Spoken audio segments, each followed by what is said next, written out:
अस्सलामु अलैका या रसूलल्लाह सल्लल्लाहु तआला अलैहि वसल्लम अल्लाहुम्मा इफ्तह अलैना हिकमतका वंशुर अलैना रहमतका या ज़ल जलाली वल इकराम। अल्हम्दुलिल्लाह हम वुज़ू के मसाइल सीख रहे हैं। सबक नंबर 25 पर हम पहुंच चुके हैं और अब वुज़ू के फराइज़ हम याद करने जा रहे हैं। मुझे उम्मीद है आप मन लगाकर पढ़ेंगे और याद करेंगे। मैं जिस तरह पढ़ाऊं सब पढ़े, आप भी पढ़े। पहला पूरा चेहरा धोना। पहला पूरा चेहरा धोना। अब मैं आपको समझा दूं, पेशानी के बालों से थोड़ी के नीचे तक एक कान की लो से दूसरे कान की लो तक ये है पूरा चेहरा और इस पूरे चेहरे को धोना फर्ज है। पहला फर्ज पूरा चेहरा धोना। पहला फर्ज पूरा चेहरा धोना।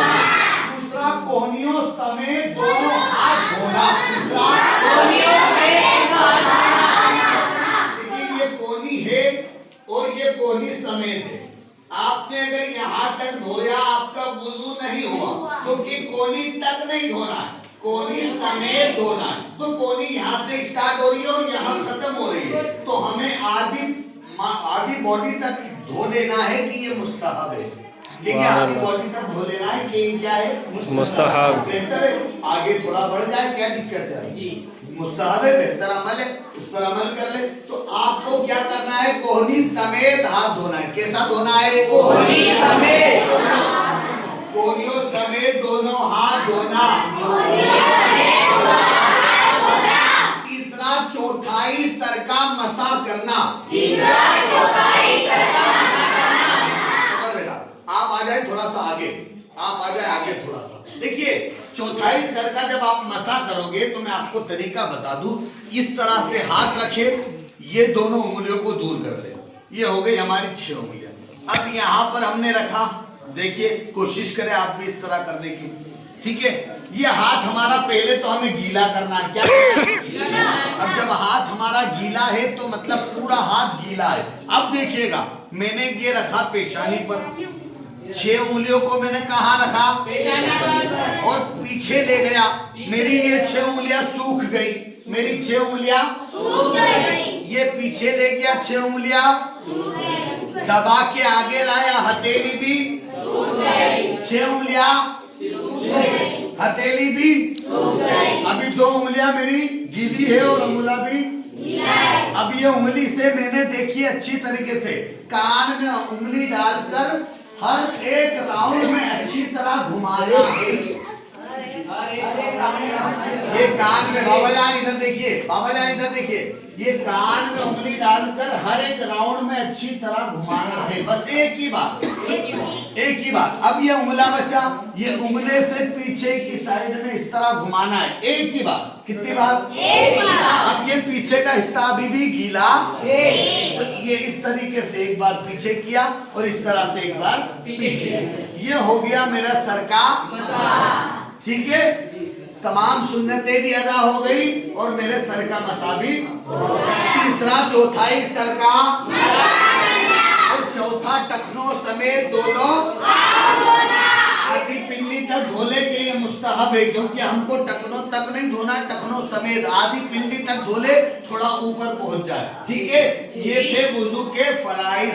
उम्मीद करता हूँ आपके समझ में आया होगा। कुछ बातें और है जो आपको सिखाना चाहता हूँ, बड़ी तवज्जो के साथ सुनिएगा। किसी उज़्व को धोने का ये माना है कि उस उज़्व के हर हिस्से पर कम से कम 2 बूंद पानी बह जाए,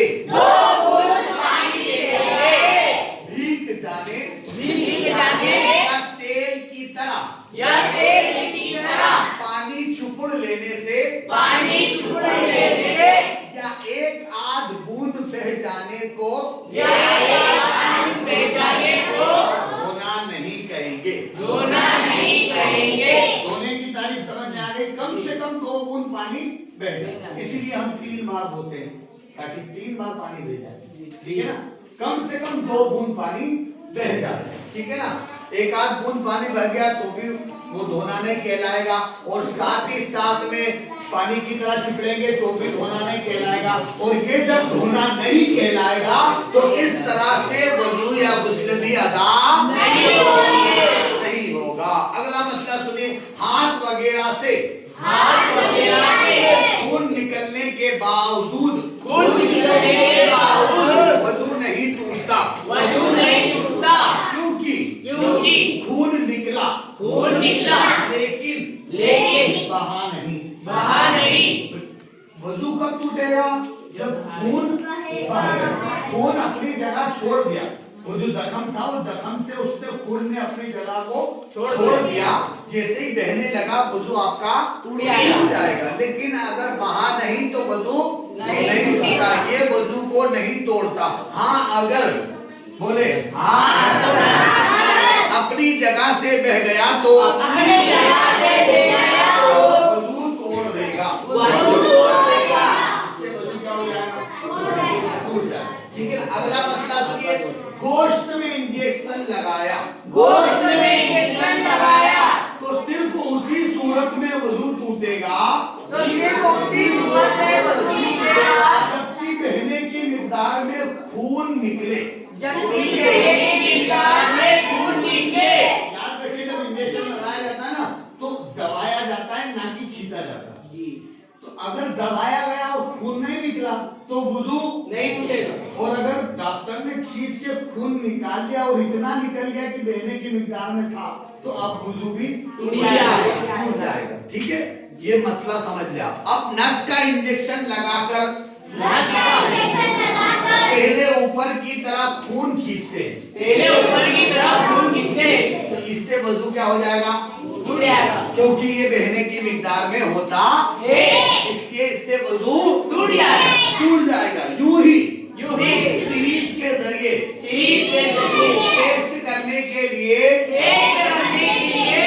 खून निकालने से भी वजू टूट जाता है क्योंकि वो भी बहने की मिकदार में होता है। आज ये सब बातें समझ में आ गई आप लोगों को? अल्लाह करीम की बारगाह में दुआ है, अल्लाह करीम इसे हमें याद करने, इस पर अमल करने और इसे दूसरों तक पहुंचाने की तौफीक अता फरमाए। वीडियो के जरिए जितने भी लोग देख रहे हैं, समझ रहे हैं, सुन रहे हैं, मेरी उनसे गुजारिश है आप रोजाना वीडियो देखते रहे, कंपटीशन की तैयारी करें। देखिए, कंपटीशन एक बहाना है, असल में हमें दीन सीखकर अपने आप को बेहतर बनाना है। इल्म दीन का हासिल करना हर मुसलमान मर्द औरत पर फर्ज है, लिहाजा इस फर्ज को निभाए, दीन सीखे, आगे बढ़े, कामयाब इंसान बने। अस्सलामु अलैकुम।